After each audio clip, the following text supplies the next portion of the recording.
she said to the fans, "Go ahead and boo me. I love it. I love it." You know, her father lived on the booze too. Not B-O-O-Z-E. I'm saying B-O-O-S. Right. The booing, I should say. But I think because everybody expected her to win, they may be looking at her as she's a prima donna, but that's okay. She's got amazing heat. Hello again, everybody. Strap yourself in and get ready for another fun episode of the Wrestling Time Machine. I'm your host, Mac Davis, along with my two fantastic hosts each and every week. First of all, he is a good friend of mine. He's Mr. Peanut Head, WWE Hall of Famer Teddy Long. How you doing, Teddy? First of all, I want to know, why does anybody have to strap themselves in to listen to the show? Okay, let's move on to the next one now. Bill Apter, legendary pro wrestling journalist. How are you? Well, I am strapped in. The psychiatric people won't let me out.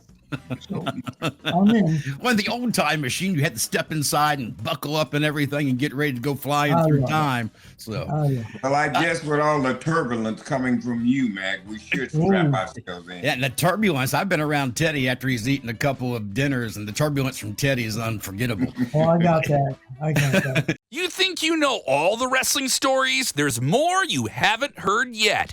Join us on Backstage Pass. Teddy, let me ask you, you were in Indianapolis for the Royal Rumble weekend. How was things while you were there? Everything was good. Had a great time. Had a chance to see a lot of the talent and, had a good time with them. Had a good time with Honky Tonk Man. Me and Honky Tonk had the longest conversation that we've ever had in our Honky Tonk? Yeah. Wow. Yeah, last time I saw Honky Tonk, I was with you somewhere at one of the big WrestleMania conventions, and I had to sit down and talk with him for a little bit. But yeah, that surprises me. I'm surprised you had a good long talk with him. Yeah, we had a good positive conversation too. That's the good part about it. What was it about, Teddy? What was it about? It was about the business and how things have changed from what it used to be and different little things. But everything he talked, it made a lot of sense. Yeah. So, but like I said, me and him always talked in passing, but we never really talked and had a real long conversation. But I had a chance to see very long.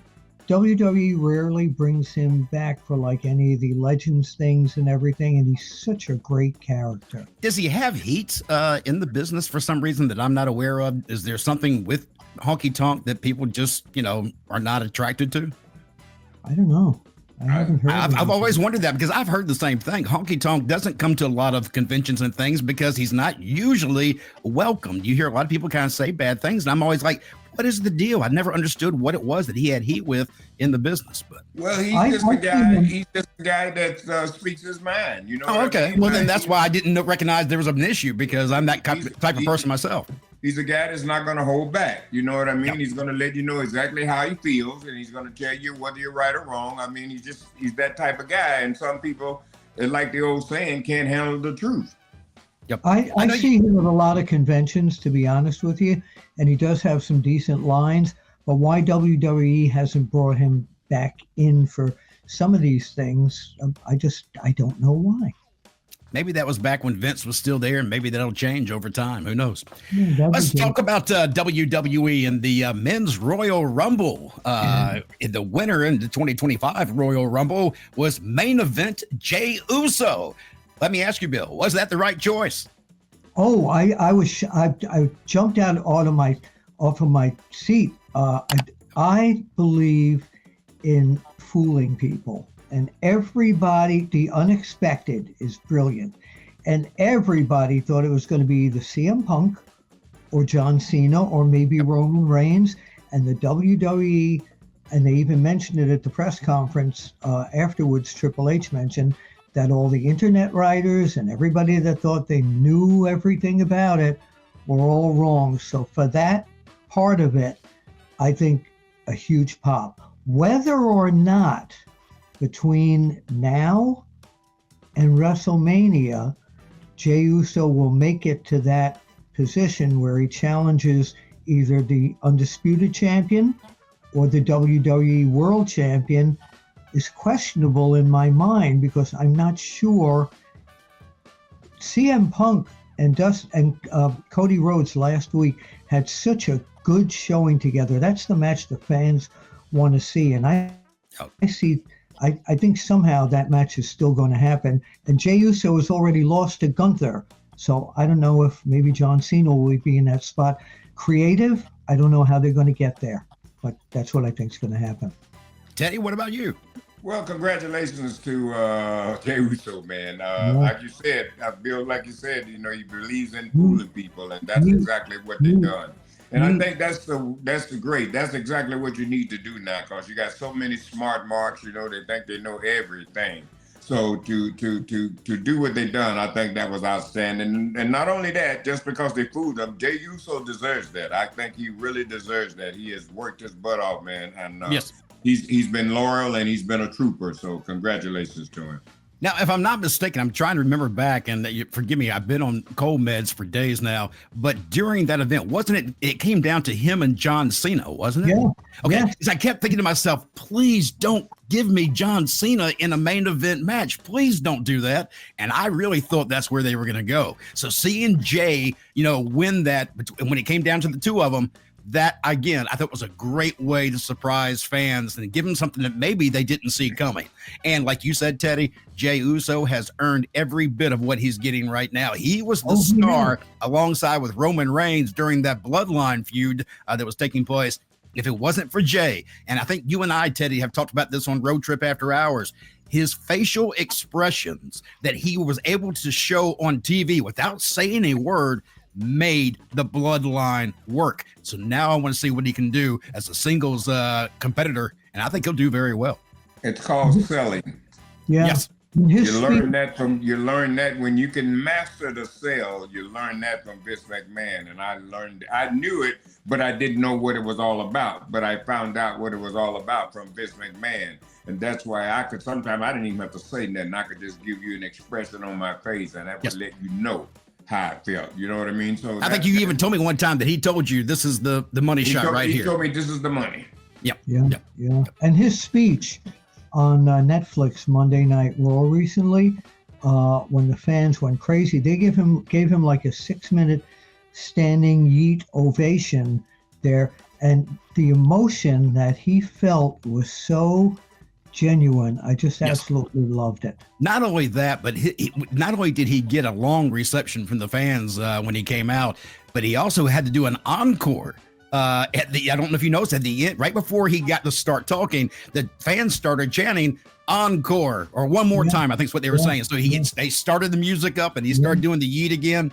And watching his entrance, I think it's one of the most creative entrances because it involves the fans. I like to see the wrestlers walk through the fans. Not everybody, just one. You only need one, but I love to see that with Jey Uso. It fits the gimmick, it fits the music, it fits the persona. Everything right now is perfect for Jey Uso. It's only up to Jey Uso to screw anything up from this point forward, really. You know, I look at it like a rock concert, so to say, which was originally Vince McMahon's whole thought was, why don't we make this business like a rock concert, you know, with loud and involvement and everything.